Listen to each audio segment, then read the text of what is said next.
What is up, everybody? Well, finally back onto this 2388. On the first video, I did it in depth and asked you guys if you liked it that way or if you wanted a short story version, and overwhelmingly everybody said they want to see step by step. So that's what we're going to do. See that? We'll talk about that another day, but that's a pretty interesting auction purchase that I just made. On the 2388 here, we, in the last video, I'll put a playlist together, but last video we took the front feeder plate off, took the feeder drum and chain out, unhooked everything on both sides of the feeder house. So now we are at the point where pull this pin on each side, and then there's a metal block in there behind that pin that'll come out.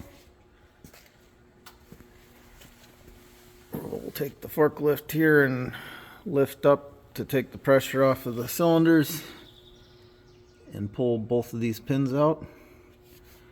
I just noticed that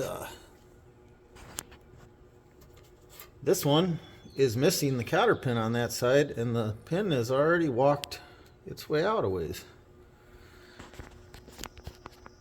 That would have been interesting going down the road or something when that cylinder came smacking down on the asphalt, but nothing on this project surprises me at this point on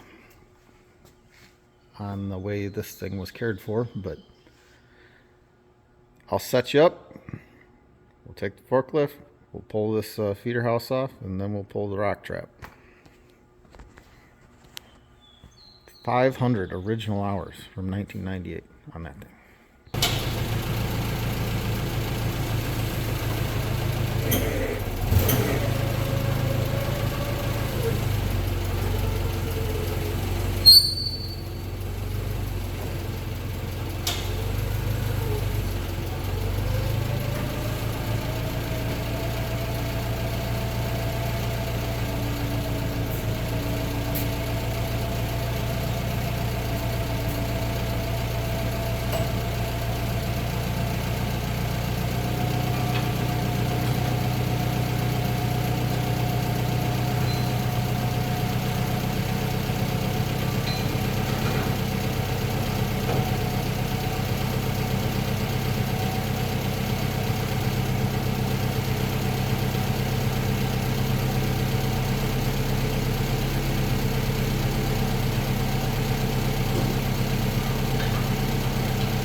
All right, feeder house is off.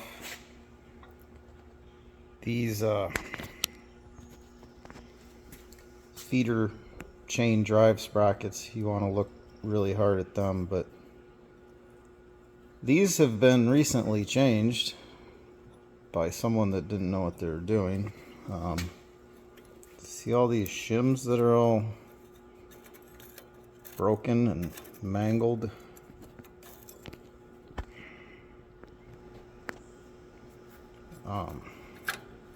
And you see where they've been grinding into that wear plate right there. So incredibly lucky this thing didn't go up in flames, but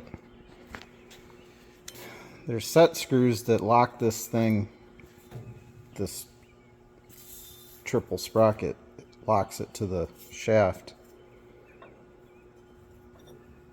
That set screw right there is gone,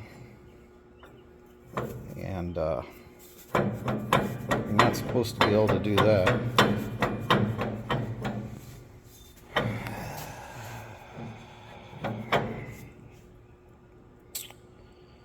So we'll have to deal with that.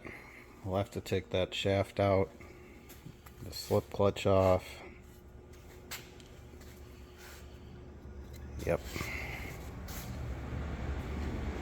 But next on the list is the rock trap. Got your intake beater, which appears that these beater bars have been replaced. That's good. Anytime that you have the feeder house off,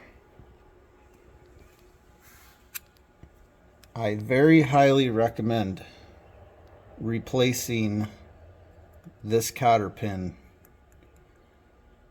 because they'll eventually wear, and when that cotter pin breaks and falls out, this shaft will walk over and it drops down inside this intake beater, and it's really hard to lay underneath and try to hold this up while somebody tries to get that hex shaft back through there out in the field.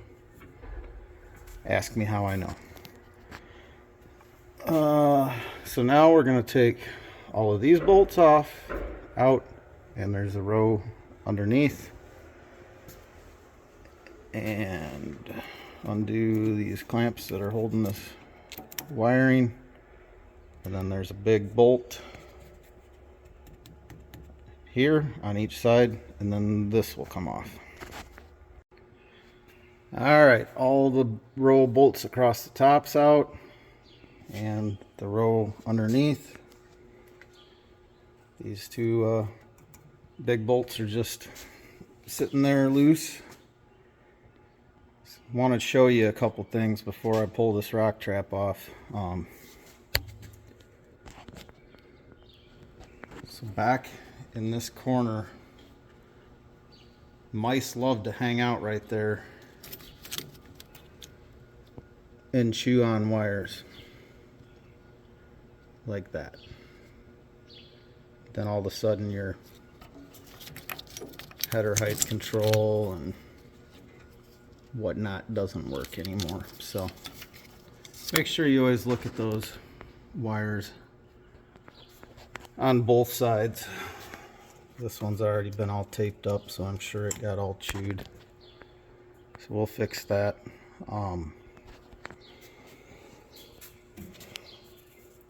I hate to keep picking on the person that owned this, but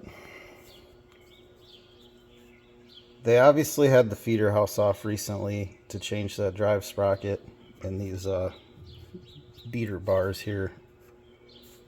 And they took the time to replace this rock trap door hinge. But the rock trap door itself is worn. I mean, it's paper thin.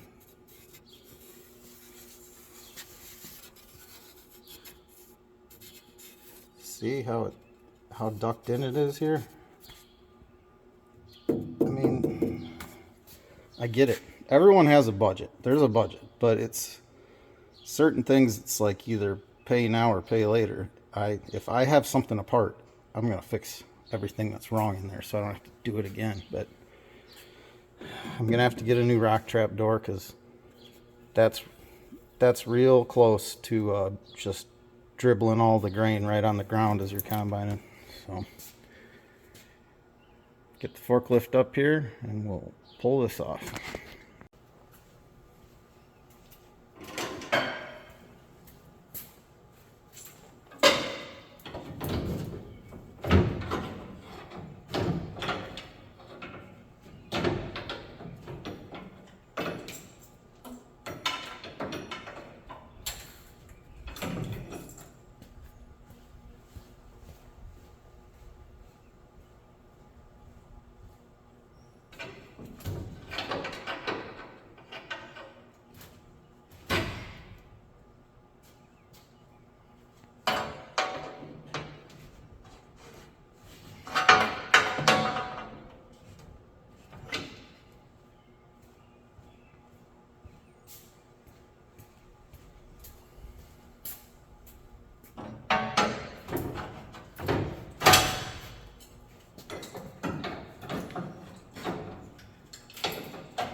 See this plate that fell out of there?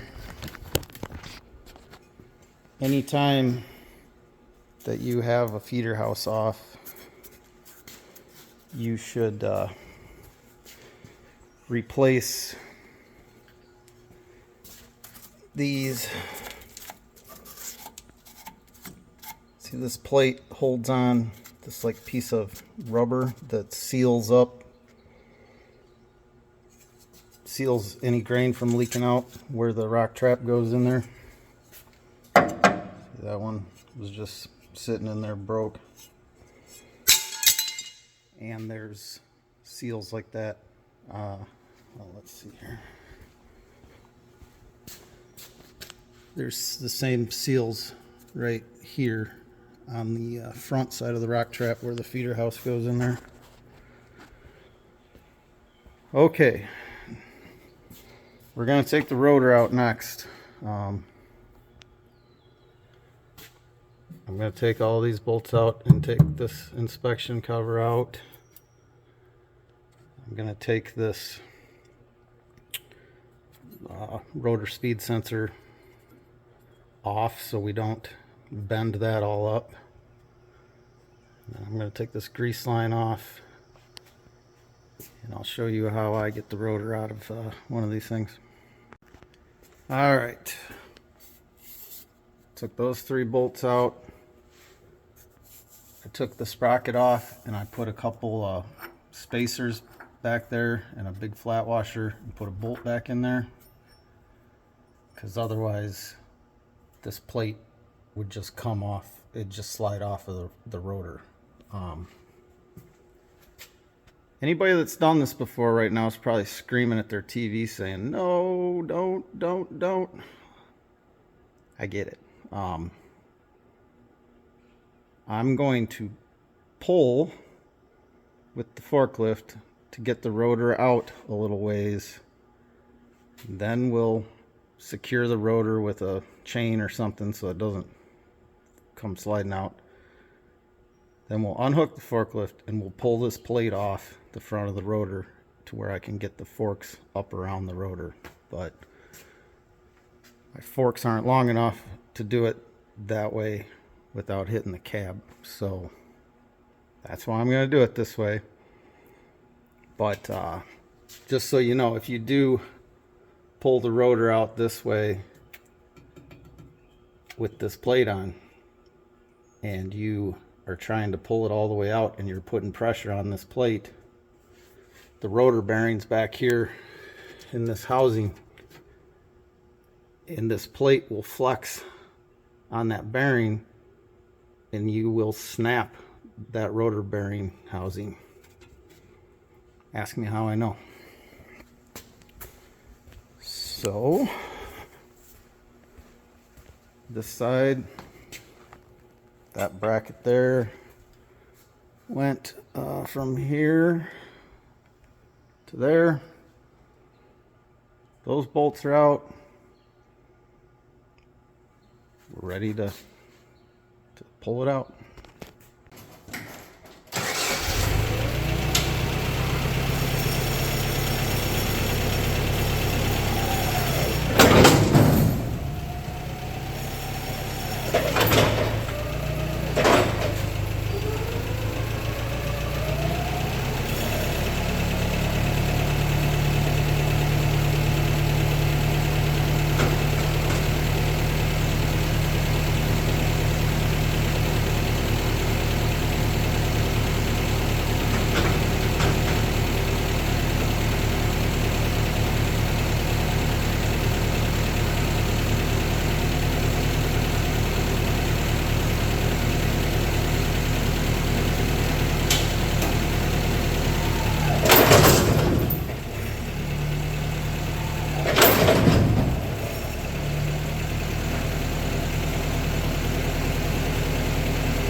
All right, that gave me more room here.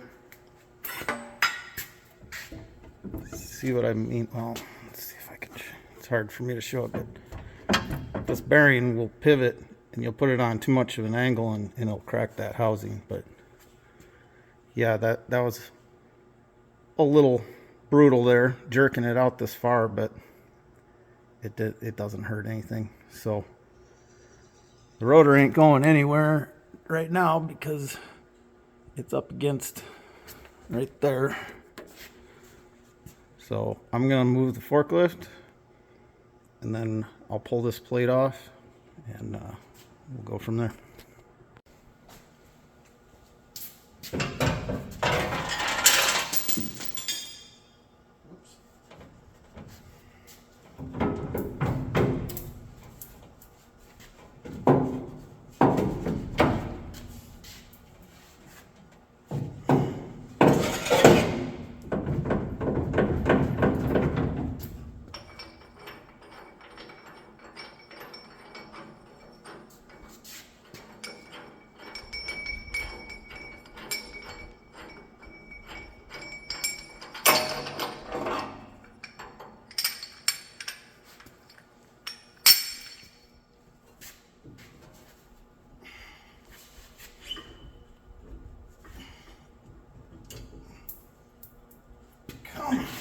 Oh, shit.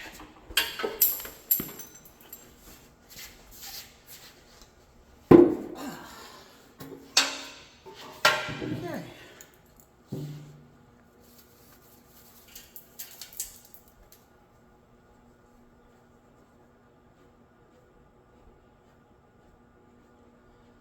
There's your rotor bearing, if you can see it, this angle. Get too old for this shit.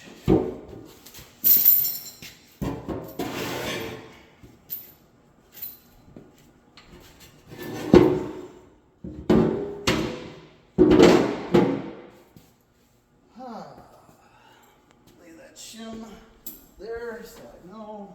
Oh, there's another one.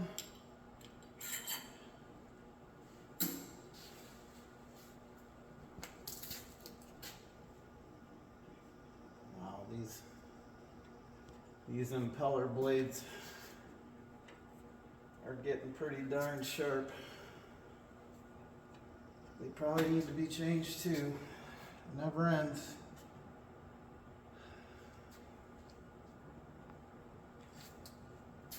All right, now I'm gonna get the forks up underneath here, and then I'll run a chain and hook it on one of the rasp bar lugs and hook it to the mast of the forklift so I can lift up and lift the rear up.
Alright, you see how I used this bracket and hooked it to that so I could lift and lower and pull.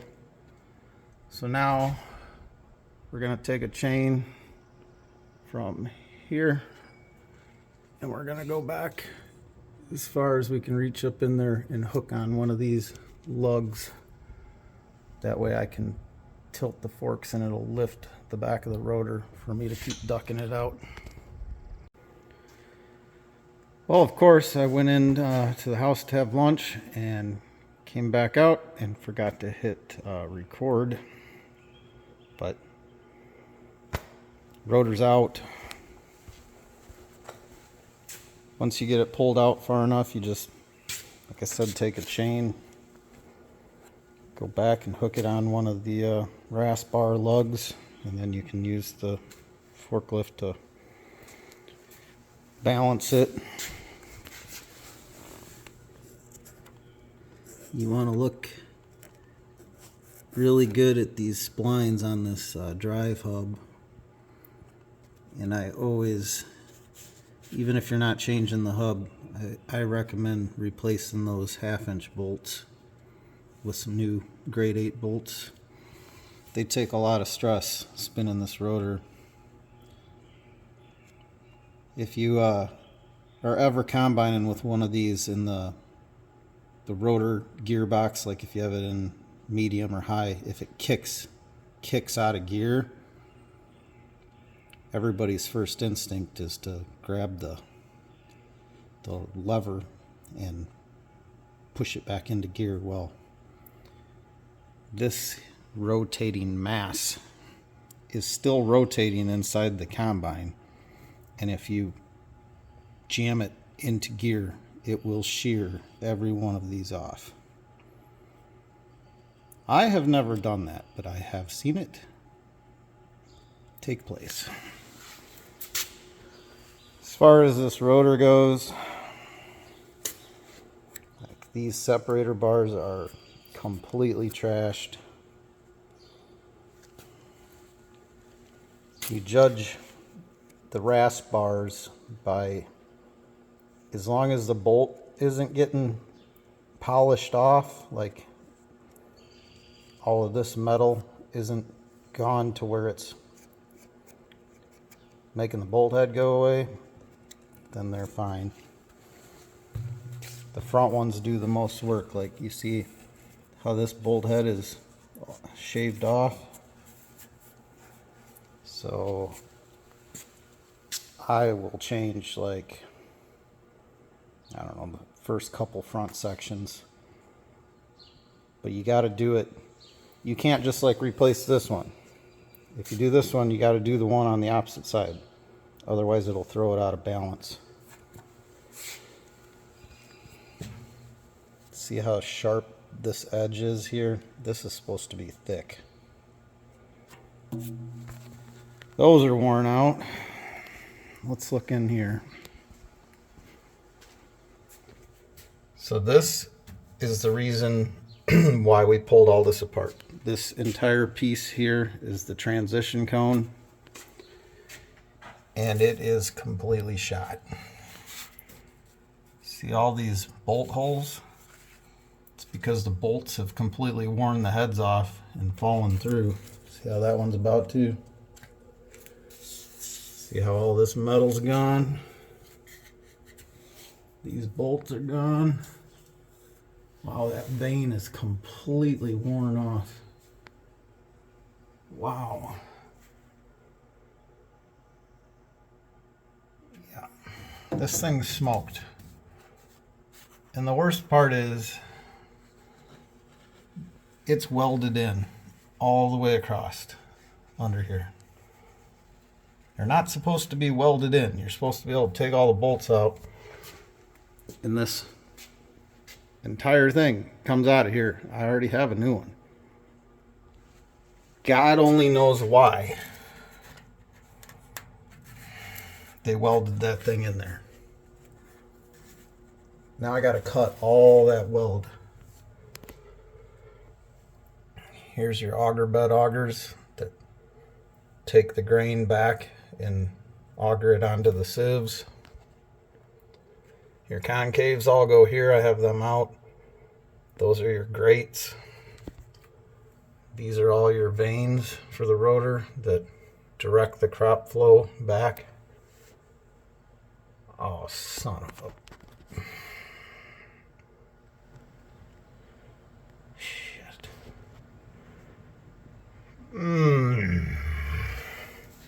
See that hole right there?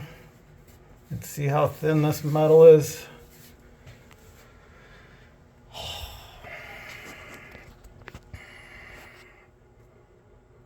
That's the rotor cage. That's this whole half. Starts here, goes all the way to the back.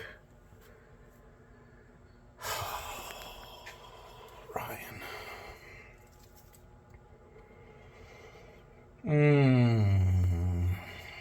That's a big job.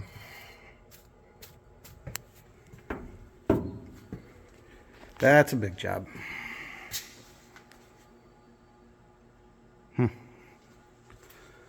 Wasn't anticipating that.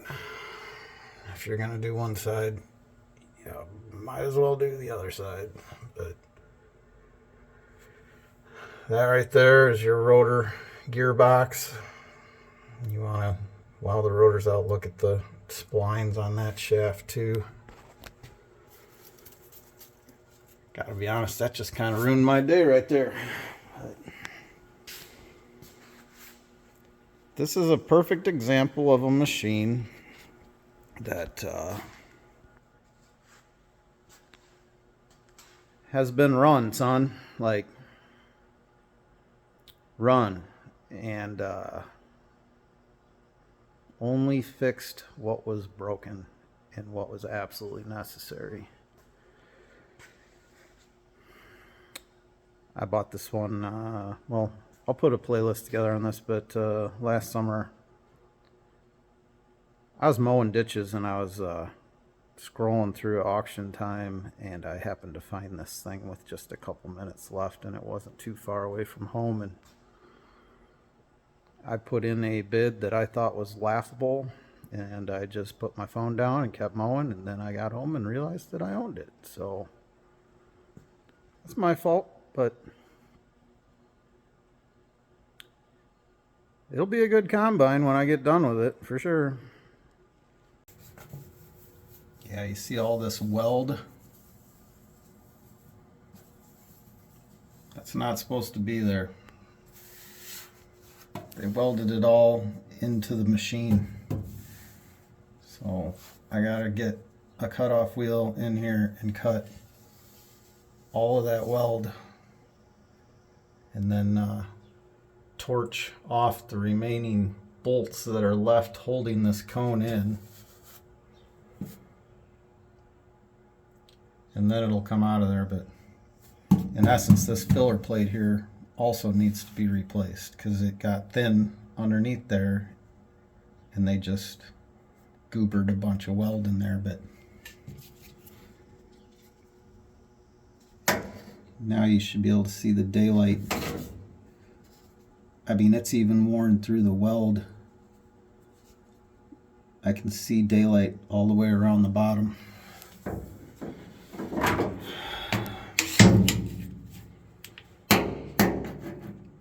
So initially I was planning on completely rebuilding this combine and selling my 7230 just to continue my quest of going old school and getting out of debt. But the 7230 hasn't sold, and I think I'm going to pull it off the market. But I have no idea what to do with this thing, because I'm gonna get buried in it if I fix everything. So I gotta do some contemplating on this one. It may have to be on the back burner due to finances this time of the year. I'm not gonna spend $1 billion on parts for a combine that I don't need. So I don't know, maybe I'll run the 7230 this season, and then try to sell it after fall. And if it sells, then we will completely rebuild this thing. But I'm just not sure where to start and where to stop at this point, you know. I showed this in one of the videos from the beginning. See the main hydraulic pump? That whole ear right there is broke off of it.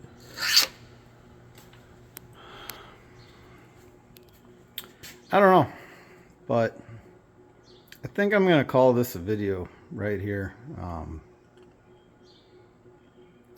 And I will catch you guys on the next one. Thanks for watching. If you enjoyed the content, please hit the sub button. Me and Mrs. G would really appreciate the channel to grow. So, thanks.